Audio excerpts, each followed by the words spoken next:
Dr. Jessica Ashe here. Today, I'm having my second interview with Peter Marcus of Peter Marcus Coaching, the second in a series of three. Last time was about playing a bigger game, and this week is noticing your improvement. So stay tuned.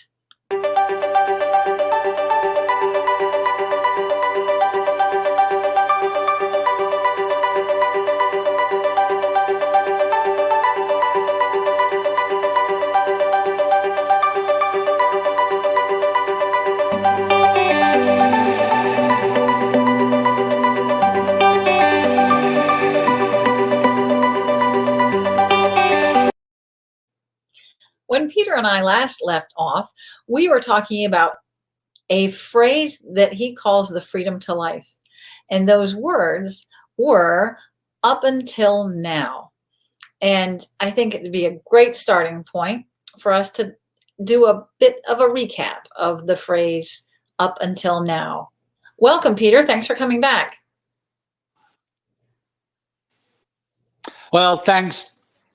Yeah, thanks, Jessica. Good to see you again. And, I get confused because sometimes I call you Jessie. Sometimes I call you Jessica. Sometimes I call you Dr. Jessie. Sometimes it's Dr. Jessica.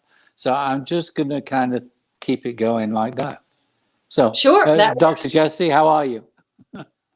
I am fabulous. And someday I'll tell you the story of how good. Because my dad always called me Jessie and my mom always called me Jessica. So that's normal for me, for people to call me different names. Just don't call me late for dinner.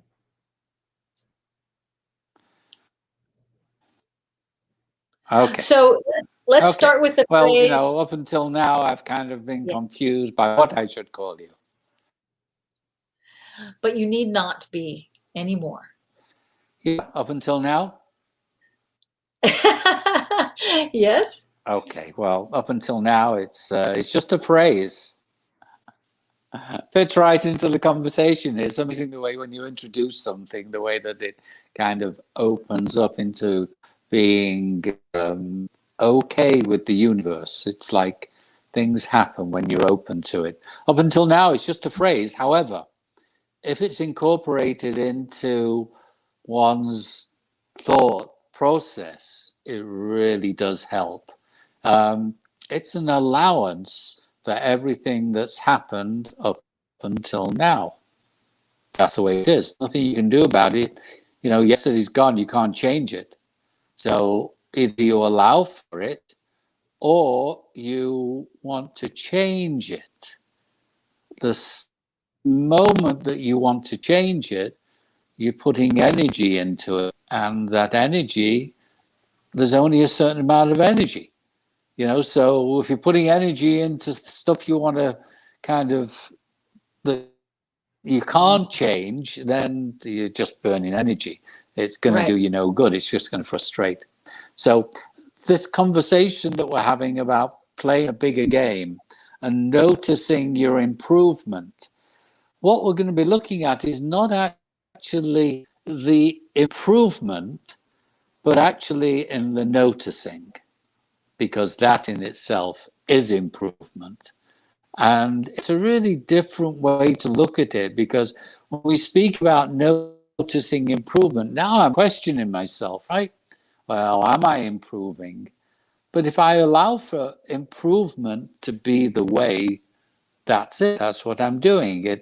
I'm already in the improvement phase. So noticing improvement is really important. And, previously we actually, we explored playing a bigger game by focusing on presence, like, who am I? And today we're following up on that by looking into the next dimension of how you actually are playing a bigger game in your life. You're noticing what is going on around.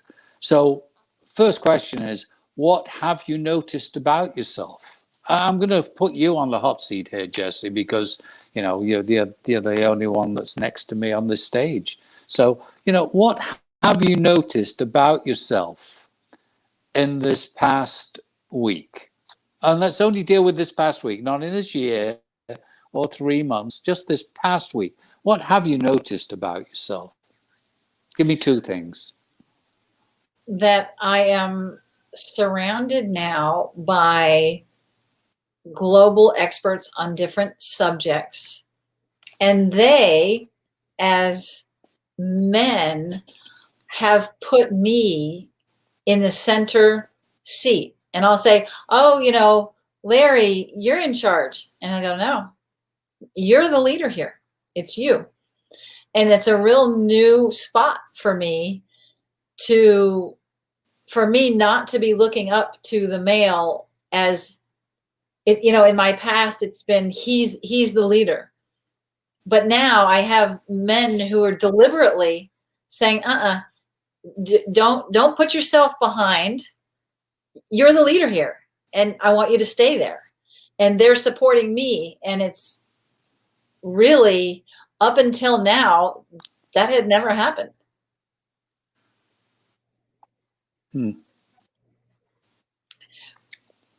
What does that tell perhaps you? you hadn't noticed it. And what we're talking about is that it's this thing about noticing.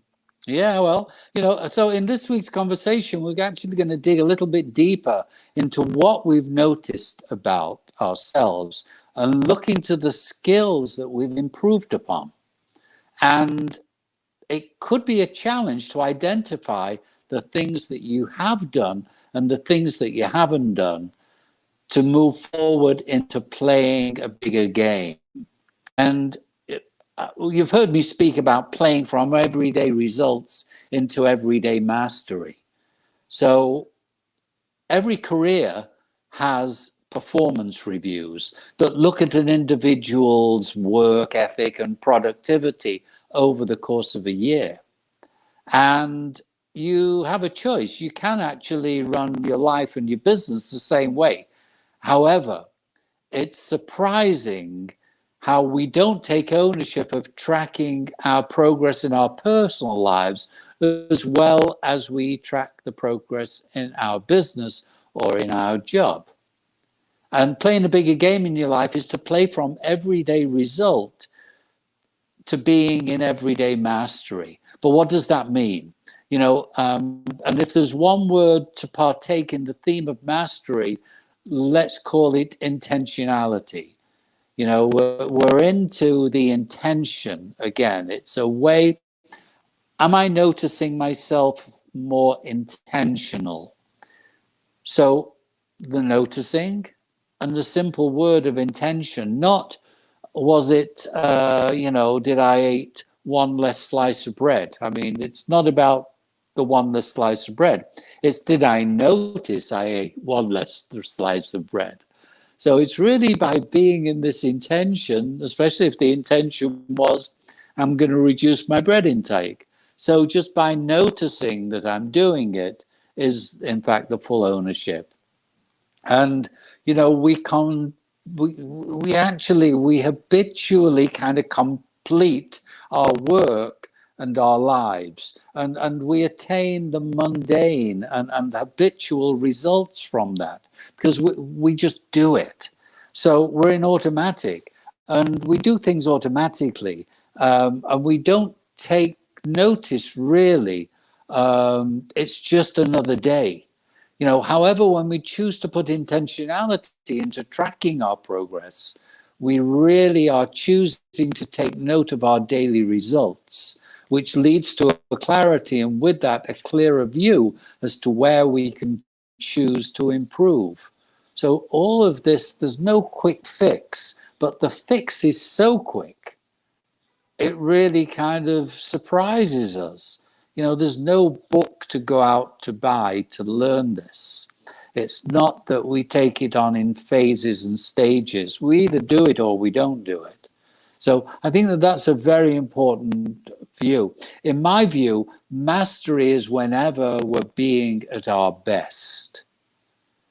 That doesn't mean that we're at a level that somebody else says, you're now in mastery. It's not the black belt in martial arts. It's me being at my best. I wake up in the morning and I think, okay, how am I being? Well, did I wake up on time?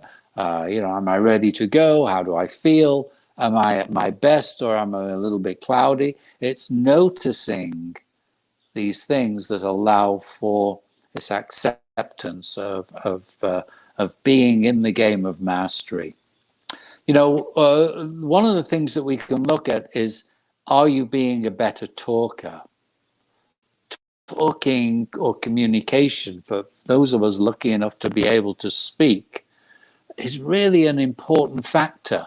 So how are my communication, how are my question, how are my communication skills evolving with others and with myself, right? And let's begin with the self-talk. Am I speaking positively or with a negative outlook? Well, we're starting to dig in a little bit when we do this. And if we find ourselves being pessimistic and continuously speaking negatively to myself, it won't be long before that shows up in my conversations with other people. Rolls downhill, right? This is it. It's just, okay, it starts. This is why when we talk about leadership, we actually build a solid base of leadership, and we often look at a leader as somebody who is like a figurehead. So a leader is supposed to kind of lead the way, and that should roll downhill. But leadership is like a firm base that we can build on.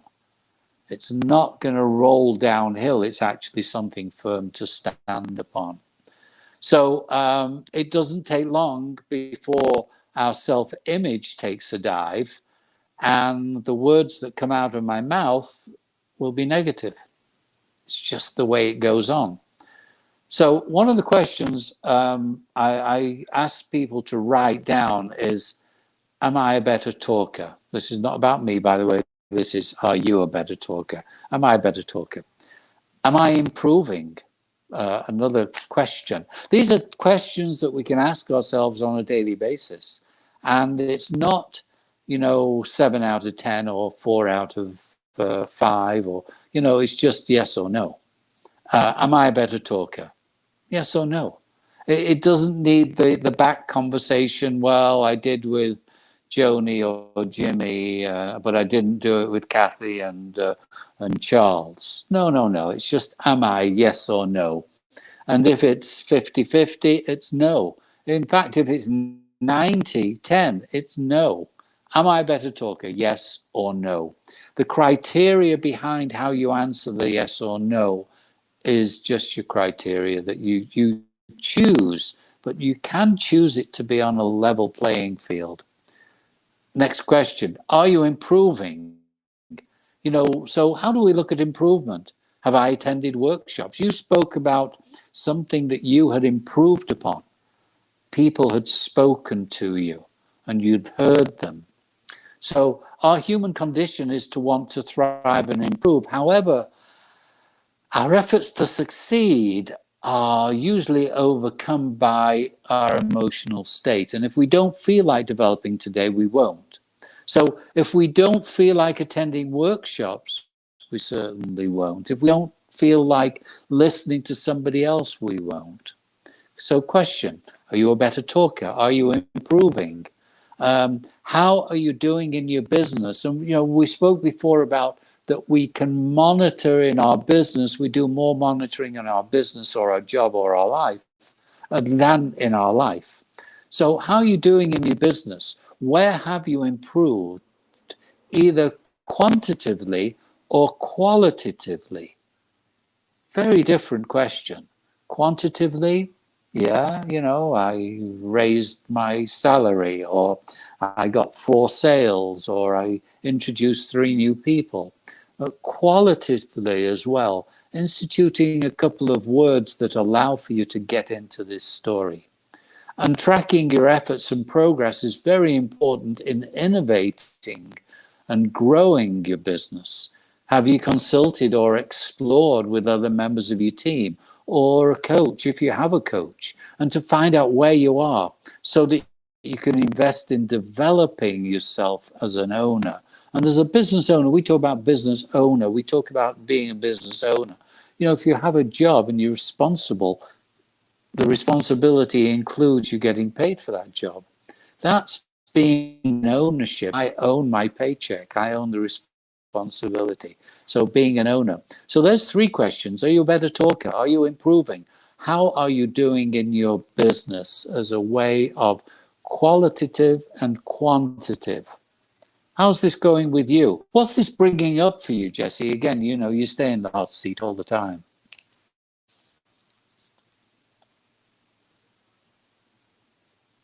I committed the 2020 sin of you're muted. So one of the areas that that first came to my mind about communication was a new pattern that I'm noticing. And I am working with a new type of person, and in a general sense. And these are, it doesn't matter what they are. We'll keep it anonymous. And the first person said, well, this is what I've done in the past, and this is what I did, and this is what I did. And I said, thank you for telling me about your past accomplishments. But I want to talk about now and today and the meeting that we're having in an hour. Are you going to be there? And they kept trying to go back to, well, I have accomplished X, Y, and Z. And I just kept redirecting them, but gently. That's nice that you have accomplished that in the past. Move on to today in 1 hour. Are you going to come to this meeting? Because that's what I need. I need you to come to this meeting. And then it's funny, that was the first time I could feel that type of statement. And then the next person said, I am the head of blah, blah, blah, and I have done this. And I said, that's wonderful. I want to talk about today in 1 hour. Are you coming to this meeting? And go ahead. Oh, go. This is important conversation. Continue. Yeah, and I was just, it took, I've used diplomacy skills in the past, and I often do, but it was 2 or 3 people within the course of 2 hours who were basically trying to avoid coming to this meeting. And I said, listen, if we're going to partner, I need you at this meeting. It's great. Your resume is great. Congratulations. But if I'm going to work with you, I need to develop a relationship with you.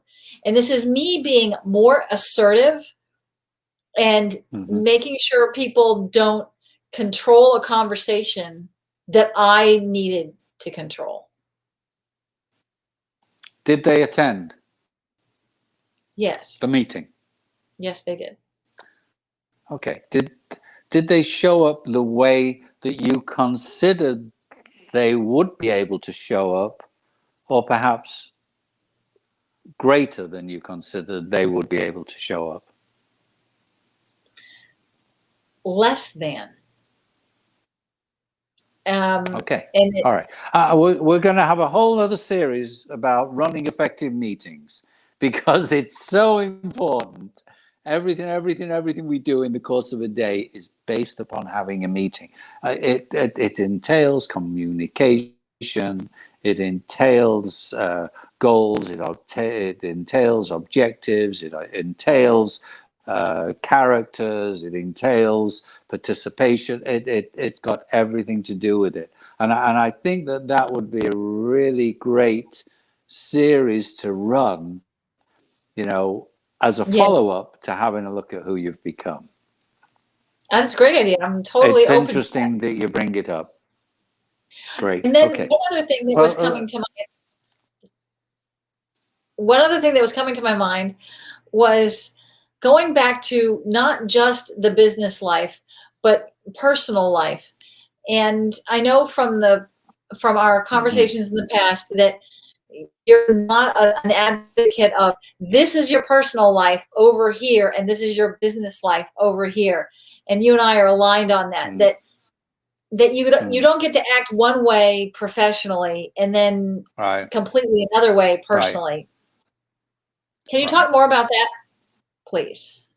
Well, you can do. You can Yeah. talk one way over here and one way over there, of course, but it just kind of creates some jagged edges in the middle because you have to move out of one to move into the other, or you have to move into one out of the other. This is and sometimes it doesn't work that way. So the possibility is that if sometimes it doesn't work that way, sometimes that's going to show up, and um, and it's quite normal to have slightly different emotional basis for what it is you do. However, having a comfortable home and a comfortable job, or being comfortable in your home and being comfortable in your job, really can be an assist. It's interesting you come up with this because the next question is, how are you doing in your relationships? Consider your partners, family, friends, parents, colleagues, and co-workers. And we're on this thing. Are you a better talker? Are you improving? How are you doing in your business? How are you doing in your relationships? And people are fundamental aspects of your business. How are your communications with each member of your bigger team? And remember that all relationship breakdowns start with breakdown in communication. This is where we communicate. And, if we're not talking, we're not talking, we're not communicating. And there's probably going to be a breakdown in that instance. But a lot of breakdowns happen because we communicate sometimes without thought, sometimes out of dis-ease or unease, or we don't understand, or we don't want to understand, or something else is going on. So having this ability, having this opportunity, notice what's going on. And we're talking about noticing improvement. So it's this noticing. And these questions, these are you questions, are an allowance for noticing yourself. And we said that in business, it's easier for us to notice ourselves in business. So noticing yourself in business is like a topic. To further our point above, let's dive deeper into looking at yourself in your business. Where do you stand? What are your views and how effective are you as a leader? Are you adding value to your company, to your employees, to your customers? And if not, why not? It's not what are you adding, it's are you adding? And if Okay. not, why not? We're moving away, into if not, why not? It's now personal responsibility. It's the why thing, of course. The why question is really important. Are you more effective in your company? Where can you improve in the general sense as a leader? What kinds of businesses and organizational development plans have you in place to further your company? A business can only grow as big as the leader will allow, and that takes a plan. So again, what we're doing is we're dealing with some hard, firm rules here. We're not allowing for any of the niceties, perhaps, the softness, the touchy-feely stuff, taking a plan. Notice and be willing to accept that if your business has plateaued, perhaps looking into the mirror of your personal growth for answers. So one of the Wow. areas that I spend a lot of time on with business owners is their personal growth. Why did you wow there? What just kind of clicked in? When I think one of the things that really helped me, I do have strong emotions, but I have learned over the years to channel them in more effective ways. And I know that thoughts create emotions. Now, all of that being said, when I fail, I can be overwhelmed with an inability to want to look at it. But when I see, you may not want to call it softness, but let's call it a gentleness. The word allowance is like, okay, you did that yesterday and you had a result. Mm-hmm. You don't have to label the result. It is what it is. Mm-hmm. And that permitted me to Mm-hmm. not really just weigh on myself and think, oh God, that was a failure. Oh God, that was a horrible failure. It was just a result. So for me, that was very gentle. But Right, that, right. and the word allowance and the word result without judgment permits me to look at it without going, oh God, I did that. Oh no. I can look at it and say, well, I had that result and I'm going to laugh it off. And then I'm going to plan for course Right. correction. So Right. I see real Yeah. Well, value in your specific word, Peter. yeah, results don't lie, you see. They're just results. Now, your reaction to them is probably not your reaction. It could be mom and dad. It could be the school teacher. It could be the priest. It could be anybody's reaction that you took on because you wanted to be liked by somebody and to be a good girl. Yeah. Their reaction. We carry it through in life. And the people that actually cause us to do that probably don't know us. I mean, not saying that mom and dad don't know us, but they don't know us. Right? They're not bad guys. They just don't know us. They're different people than we are. We're all individuals. There's 8 billion individuals here. Yeah, we do some similar things. Like, yeah, we breathe, or, we eat, drink, some other things that we all do. So let's accept that it's just a result. Now the question is, are you exploring new opportunities or ideas or partnerships because of the results that you're producing? And from where you are to where you'll grow a business or potential for growth lays in its team in the team's ability to innovate. Now, so it's important that we look at innovation here, but growth is about innovation. We have, we're talking about taking on tomorrow by adapting to the new world. The new world is already out there. It's up to us to take it on. And having a look at who we've become allows for us to make a choice. Am I willing to take it on? Yes or no? So exploring new opportunities, taking on tomorrow. I spoke a few moments ago before we went live on air about a new opportunity, the utilization of digital certificates and badges and certifications, right? It's a new world. So people aren't traveling as much. They're not carrying. In the old days, we'd walk around with our resume and we'd walk into an office and present our resume, or we'd send it in the mail. We don't do that anymore. Put a resume out online, right? The other side of the story is when that resume reaches somebody, if it's in education, it reaches the dean's office, right? Then somebody in the office has got to make a decision. Well, great resume, but is it verifiable? What do they do? Pick up the phone, right? It can take weeks to get answers. It can certainly take days to get answers. Certainly, there's nobody waiting for you at the other end of the phone for one question amongst 1,000 students or 500 resumes. So when you think about this, go ahead. You were going to say something. No, I was. Well, I guess I was going to say something that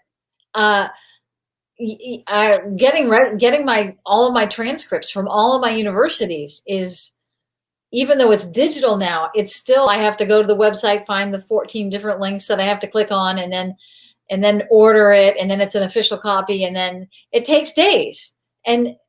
But the world is changing fast, and I love what you're about to talk about. That's why I was smiling. Yeah. It's just the way it is. So, we're solving problems that come up. This is what we're talking about, exploring new opportunities, ideas or partnerships, collaborations. This is what we've got an opportunity to do. We live in a global society. We have communication tools that allow us to operate from home. We don't have to drive 20 miles or an hour, in certain instances to get to the office. Yeah, people miss certain aspects of that, but that's changing. Also, for the people who aren't going to go back to work right now, there's something else cropping up, and that is that we really have an opportunity to care for ourselves in a different way. And something that we've not really taken on yet is that the caring is something that is valuable.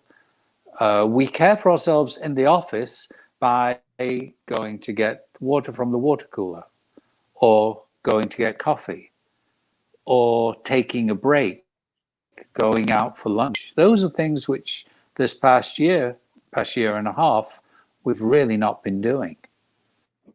So perhaps we could actually allow ourselves to institute it. It's exploring a new opportunity.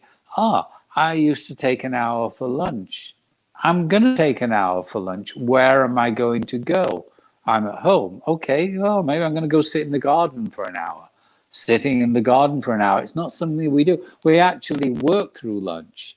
We actually work the period of time that was going to be time. So these things have occurred to us because we're so used to what it is that we do at work.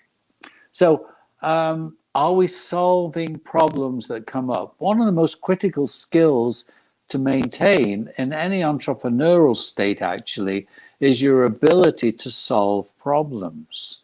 Are you prepared and equipped in the event of some form of turmoil in your life or in your job? Do you know the difference between taking care of an urgent matter versus something that's important? Or is it just, I've got to do it, I've got to do it, I've got to do it, I've got to do it. Yeah, let me do it now. But is there a pile that says urgent, or is there a pile that says important? Let's start to actually look at the opportunities that, yeah? Well, yeah, I learned that a long time ago. The idea of you have a scale of importance, and then you have a scale of urgence. And if you're living in the quadrant that is urgent and important, then you're super stressed out. Now, sometimes we do have things that are urgent and important, but if we can move to important but not urgent, we're much better off. Right. Yeah, Steve Covey was the master of this, 7 Habits. I mean, that's Steve Covey's way. So, there's some, you don't have to go out and buy this stuff, do you?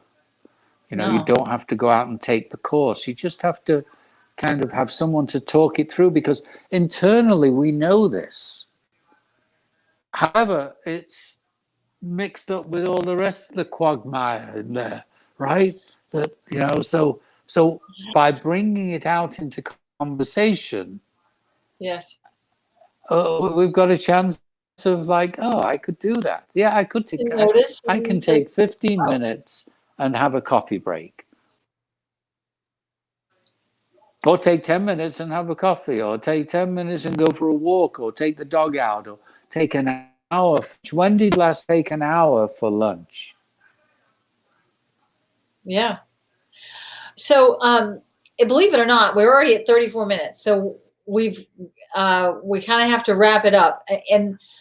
But for me, this conversation was very valuable because of the word noticing. And one of the reasons I love having you on on my station is that your words, well, while you say it's cut and dry, for me, the word noticing, or just the word allowance, means I don't have to look negatively at my past, at what I did. I don't have to judge it. And that allows me to notice it. I'm not so busy hiding from it. Oh God, I did that. Oh no. And so that's how I notice improvement, Peter. Thanks to you. Well, it's just an opportunity for you to notice improvement. Being decisive, being a listener, asking for feedback, and prioritizing. Look, just put these words in. Let's come back on this a couple of weeks from now and see where it goes, okay? Okay, sure. That sounds like a plan. I look forward to it. And we're going to cover that thing about we'll cover that thing about running effective meetings. I think it's going to be the effective meetings is the biggest part. See you soon. Yeah. All right. Well, I am looking forward to that, and thank you for today. And I will see you soon. Take care. You have been listening to Peter Marcus of Peter Marcus Coaching and myself talk about noticing your improvement. Thanks for joining us.